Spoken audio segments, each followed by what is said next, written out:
Doutora Solange Guastaferro, a nossa, como é que eu posso dizer assim? Nossa consultora, nossa amiga, né? Amiga. A nossa psicóloga, ela cuida também das nossas cabeças aqui. É isso. Tem esse bando de louco que tem. Doutora Solange, prazer revê-la, seja bem-vinda sempre. Eu que agradeço. O tema de hoje é um tema que, infelizmente, tem causado problemas em muitas pessoas, essa questão da dependência emocional, né? Aí a gente fica pensando assim, como se livrar dessa dependência emocional? Existem essas possibilidades? É mais fácil do que você imagina? Não, assim, fácil não é, mas existe a possibilidade. Primeiro a gente tem que entender que todo ser humano necessita de amor, de carinho, de afeto, todo ser humano precisa. Só que a gente tem que entender que lá atrás alguma coisa aconteceu para desenvolver essa dependência emocional. Primeiro eu preciso saber da senhora é o seguinte, o que caracteriza então a dependência emocional? Então, na infância, né, pode acontecer duas coisas. Primeiro, a falta de carinho, a falta de afeto, o abandono. Então, a pessoa vai buscar nas relações isso que ela não teve. Mas também pode ser através de um excesso de carinho, o excesso de amor, o excesso de sufocamento, superproteção. A criança acha, aí ele cresce, né? O adulto cresce achando que é aquilo que é o ideal. E ele também vai buscar nas relações esse tipo de relacionamento pegajoso, né? Usa como referência isso, né? Isso, aí ele traz como dependência emocional. Por quê? Porque ele tem medo de ser rejeitado, né? Então, o medo de ser rejeitado gera a dependência emocional. E aí pode se ligar a pessoas destrutivas, pessoas não tão legais, né? Porque gera um medo, gera uma insegurança, medo da solidão. As consequências disso, doutora Solange, sobretudo? Primeiro, assim, que é difícil ela conseguir um relacionamento estável, porque ela vai se colocar sempre, assim, querendo a pessoa para ela, né? Um ciúme excessivo, uma cobrança excessiva, vamos dizer assim, né? Então isso vai gerar dificuldade, né? Porque às vezes a pessoa que está com ela não aguenta isso, né?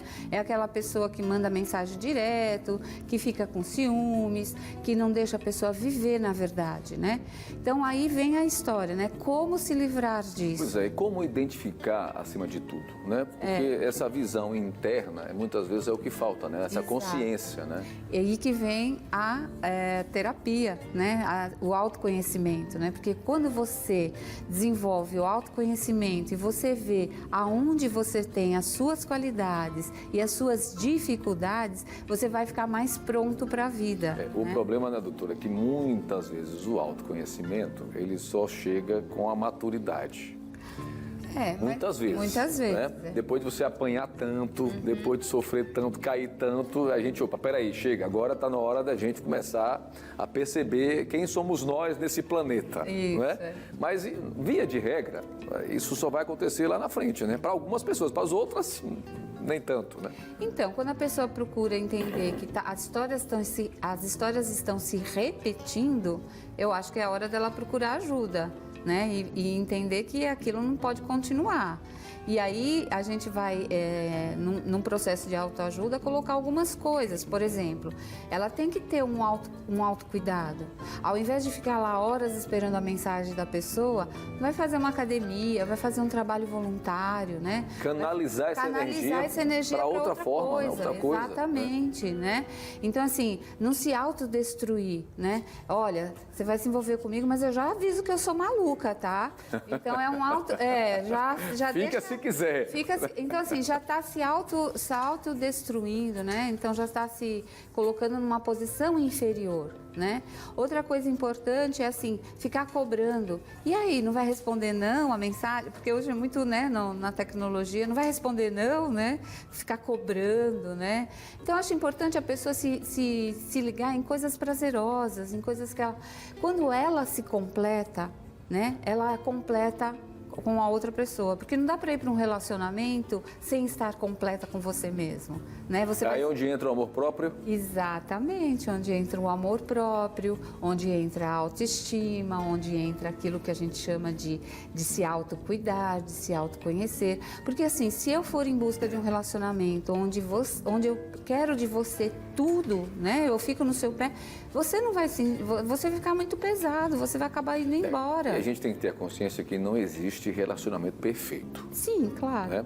Esse modelinho colocado nas redes sociais, isso é fake. Isso. Total.